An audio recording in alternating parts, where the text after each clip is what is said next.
On May 14, 1944, the decisive Battle of Monte Cassino was nearing its end, was one of the most important battles of the Italian campaign during World War II. At that time all Italy was seen of the fierce fight between the forces of the Nazi Germany and the Allied forces, and also of a civil war between the fascist government forces of Benito Mussolini, based in northern Italy, on the one hand, and guerrillas of the Italian resistance, and the forces of the monarchical government based in southern Italy, who had joined to the coalition of the Allies, on the other side. In Monte Cassino the Allied forces had to fight for 4 months to overcome the obstinate resistance of the German forces, and thus to be able to follow its advance toward the north of Italy. But what began on May 14, 1944, was one of the worst war crimes committed in that conflict, and tarnished the heroic struggle of the Allied forces. One of the main components of the Allied forces in the Italy campaign, was the French Expeditionary Corps, a group of troops of the French army, coming from the French colonies in North Africa, and that they were under the command of the Movement of Free France, led by General Charles de Gaulle.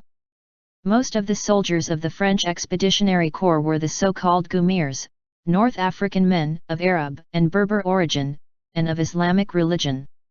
That May 14, the French General Alphonse Juin, commander of the Expeditionary Corps, sent his Gaumiers through rough terrain in the Oronsai Mountains, with the aim of flanking the German defensive lines, to help break the German resistance.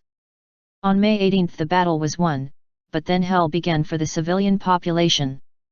The Islamic soldiers of the French army began to travel the slopes of Monte Cassino and the localities of the traditional region of Siouxsie area, and for days they devoted themselves to raping thousands of women, teenage girls, and little girls. In a frenzy of savage violence, in a monstrous orgy, the Moors soldiers devoted themselves to savagely raping all the women they encountered, from 11-year-old girls to 86-year-old women, in every town or village. The soldiers were frantically searching the women in the streets and entering the houses to look for them. Men who attempted to defend their daughters, mothers, sisters, or wives were often brutally murdered, even some men were raped, such as Catholic priest Alberto Turilli of the town of Asperia, who unsuccessfully attempted to save 3 women from sexual violence. The priest was murdered and sodomized all night by the Moors soldiers, and he died 2 days later of the wounds. When there were not enough women somewhere, soldiers also raped boys. There were horrible events, such as that of a 16-year-old girl who was held captive in a country house and raped by a squad of soldiers, and as a result she died a week later.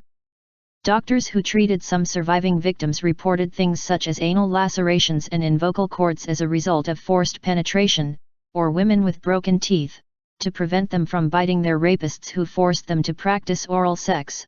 Also massive infections of sexually transmitted diseases like syphilis or gonorrhea, and many cases of pregnancies produced by the rapes. The mayor of Asperia said that only in his locality, one of the many attacked, 700 women were raped, in a total population of 2,500 inhabitants. Although it will never be known exactly how many women were raped in total, the associations of victims assure that in no case were less than 20,000. Although they estimate that there were actually no less than 60,000, and that the actual total figure could have been much higher. The degree of responsibility of the French High Command in the monstrous episode is not clear. General Juin has been charged with authorizing the Moors soldiers to rape and plunder for 50 hours as a reward for his contribution to the battle, but it has not been proven conclusively. But at least they were responsible for omission or negligence. Before the protest of Pope Pius XII to General de Gaulle, the French command judged in its courts to 160 soldiers and was said that they had executed to 15, but the great majority of the soldiers remained without punishment. The tragedy, known in Italy as Marocchinate, inspired a famous novel, that was adopted for the cinema in a film starring Sophia Loren, has also been remembered with a beautiful and sad monument, representing a mother trying to protect her daughter from rapists. However, the victims and their descendants are calling for greater efforts to remember the tragedy and do justice to the victims.